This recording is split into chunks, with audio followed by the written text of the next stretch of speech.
Y'all, this is your boy Ando from Feast of Fandoms. We're on week 4 of February, which means we got my top 5 retro games, final one, top 5 Nintendo 64 games. Now, again, this is my listing with my games.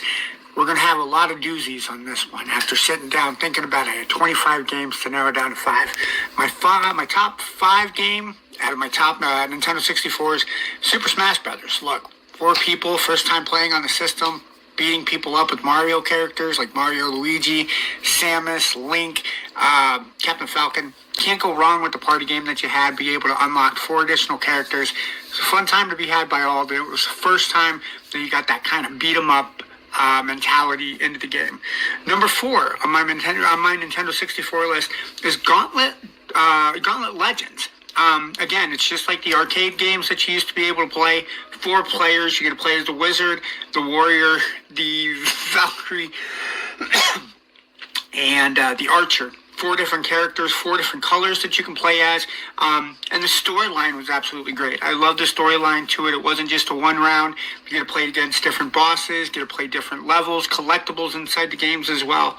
Amazing storyline to play. You can play it by yourself or, again, up to 4 players. The Nintendo 64 was a big multiplayer system. So for me, the multiplayer games are what kind of set it apart. Number 3, I'm going to catch hate for this. As much as I love Mario Kart, 64, Diddy Kong Racing was a better game for me. Not only did you have the adventure mode that you get to unlock not just more tracks but more characters, including Drumstick and TT, but then you get the party mode that gets to play with it when you get to play with 4 other people. I think the adventure mode just kind of set it apart. If Mario Kart did something like that, Mario Kart would have won easily, but Diddy Kong Racing, again, because they're multiplayer and their single-player game, really set that game apart.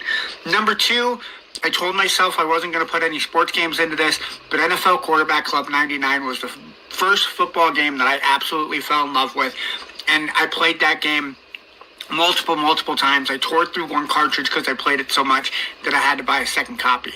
NFL Quarterback Club was the first game that I got to play football-wise that really got my love into football. And then number 1, anybody who knows me that I'm a wrestling fan will always tell you that WWF No Mercy, by far, hands down, is the number 1 game, not just wrestling, but Nintendo 64-wise. So many different characters that you can play as. Create a Character made a really awesome comeback on that one. The storyline to it, you get to play multiple championships. If you get your hands on No Mercy, you'll understand why, for me, it was the number 1 wrestling game and still is the best wrestling game of all time, which is why it's number 1 on my Nintendo 64. Don't forget to follow us, Feast of Fandoms online, Cantina Happy Hour, MCU Mondays, Geek Out on the Podcast. Got a lot for you guys to catch out there. Start a new list next